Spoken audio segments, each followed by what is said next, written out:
what's going on, everybody? Welcome back to the Different Spokes podcast. My name's Matt Smith. Trying something new today, trying to do a video version of this. This could have been in 4K and I could have done some graphics and stuff, but I just wanted to do this real quick and test it out and see how it goes. So, I just wanted to try this out without getting slowed down with the details. So, bear with me as we try this out. So, wanted to do like a little bit of a year-end wrap-up show. Let's get things started. What's new with me? Well, I got my braces off, so I'm really excited about that. I hope my speech is a little bit clearer than it used to be moving forward with the next episodes, all that jazz. I'm happy, I'm no longer the 30-something with braces. Thank God that shit's over with. Another thing new with me was I think I'm pretty much recovered from a bicycle injury. Let me get I got a little finger bike here. I can do a little demo. So basically I went to go for a double peg to 180, landed 90, didn't take my feet off, and all that cross pressure on my knee, I don't know what it did, but it fucking hurt so bad I screamed, and I don't ever just scream like that. So yeah, it was a big deal. Just started doing rehab, started getting into fitness more this year. It's kind of gnarly. I started doing stretches and workouts to make it so I didn't feel so trash on my bike. I didn't want to feel so tired or so sore.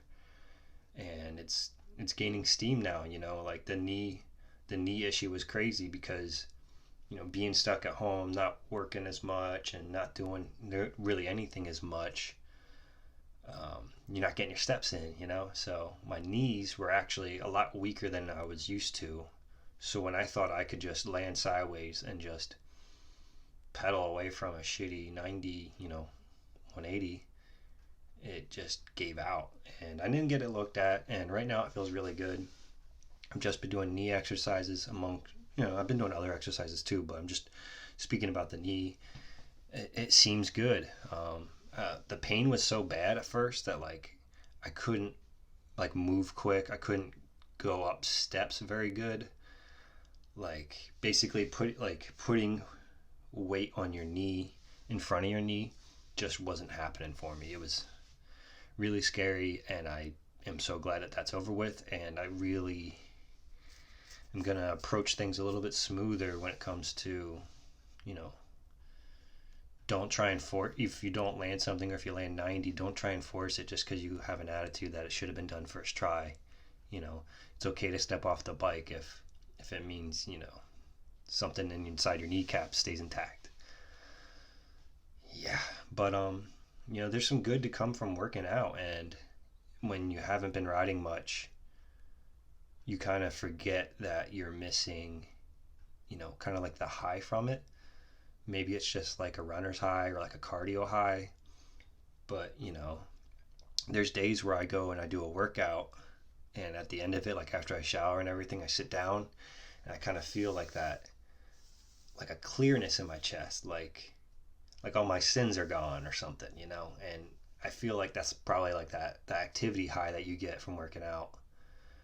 And you get so used to having it when you ride bikes that when you don't ride, and then you're just kind of feeling jammed up and you're not really sure why, I feel like that's where that comes from. It's like you just need to go get some physical activity in, get your yayas out, slap some pegs, do some doinks, and call it a day and feel good, especially if BMX is something you've been doing for the past 20 years or 10 years, 5 years, any kind of years, if you're used to getting relief that way and you're not getting it currently, work on it, because I think it's truly helpful. And moving on, what's new with this past year? Well, this past year I got into a couple more bike shops. Shout out to 215 Berks, shout out to Meserol, shout out to Ray's MTB Park, and shout out to Stash. Those dudes are carrying my stuff. Steve, Andrew, Paul, and Alan, you guys are doing it, and I'm so thankful and so stoked that, goodies are getting carried all over the globe now, and It's, it's 4 places. It's not a whole lot, but it's a great start, and I'm really thankful that that's happening. And I look forward to getting into more shops if possible. So if you're watching this and you're wondering why you don't have any Yeah Goods in your shop, or if you would like some Yeah Goods in your shop, hit up your local shop. Tell them to communicate. Tell them to hit me up. I can only reach out to so many. I can only hear so many no's. I got so much other stuff to do. It's like the sales part of this is actually like probably the part that I drop the ball on the most. So yeah, ask your local shop if you want some Yeah tees, you want some Yeah pads, you want some good shit in your shop, hit us up. So shout out to them. I really appreciate that, and it's made this year super awesome, especially because I've been out of work, so I've been able to focus on making pads and doing stuff a lot more. Just an overall great vibes happening in that department. Thank you. Moving on, let's talk about this podcast. Let's talk about season 2 last year, this, whatever you want to call it. So basically each year I have been doing this. I'm going into my 3rd year of running this podcast. Basically each year I've been calling it a season, so it helps me wrap my brain around like what was season 1. I was year 1, and so I just wanted to quick stop and run through some of the most popular episodes of 2020. One of my personal favorites was with Jonathan Toon. He's a product designer.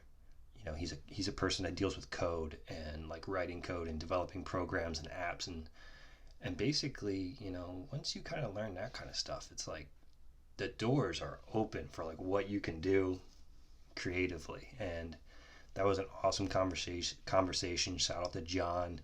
He was very sweet and cool to sit down and talk with me. We go through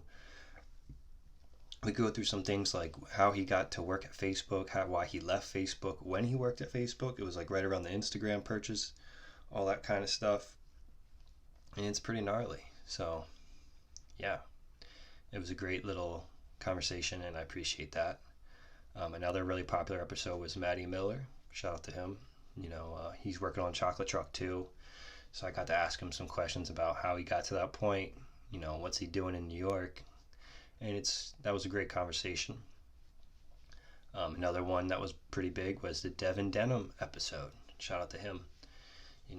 Devin got to give me some backstory about where he came from and what he's doing with Animal, and that's awesome. It's incredible, like what's going on in their neck of the woods and what they're coming out with. Talking to Devin a little bit. He's working on this book.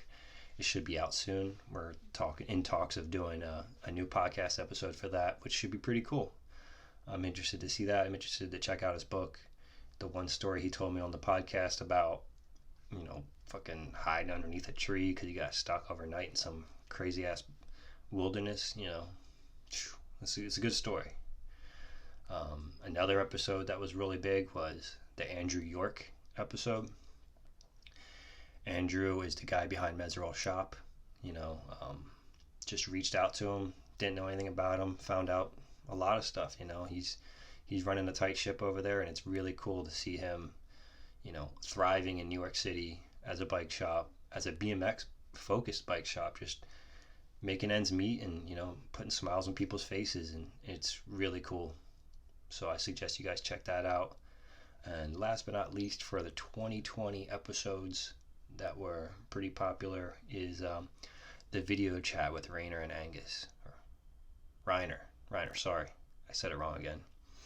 Yeah, so I got a little sneak peek of this video that they're working on. They've been working on it for a while, and it's nice. It's a nice edit. Like, I met Angus when he was like 15 or 16. Like, he was just learning how to grind, and now, according to me, Angus is fucking pro. Like, Angus is so good. Angus, Shiloh, Ishan, they're all really good. So I don't have to tell you. Those are my thoughts. And we're running 10 minutes deep into this, so I'll just leave you with one last thing. I used to do these geeked up episodes where I was talking about technology. They never were really too big of a hit, but I do think that it's worth touching base on right now because everybody's been stuck inside and jeans look weird now to me. So I think that 2021 is this whole like whatever's going on is going to be the time frame for where people start dressing like they're from the future. Because now when I see people in jeans, I'm like, what are you doing? Are you mining?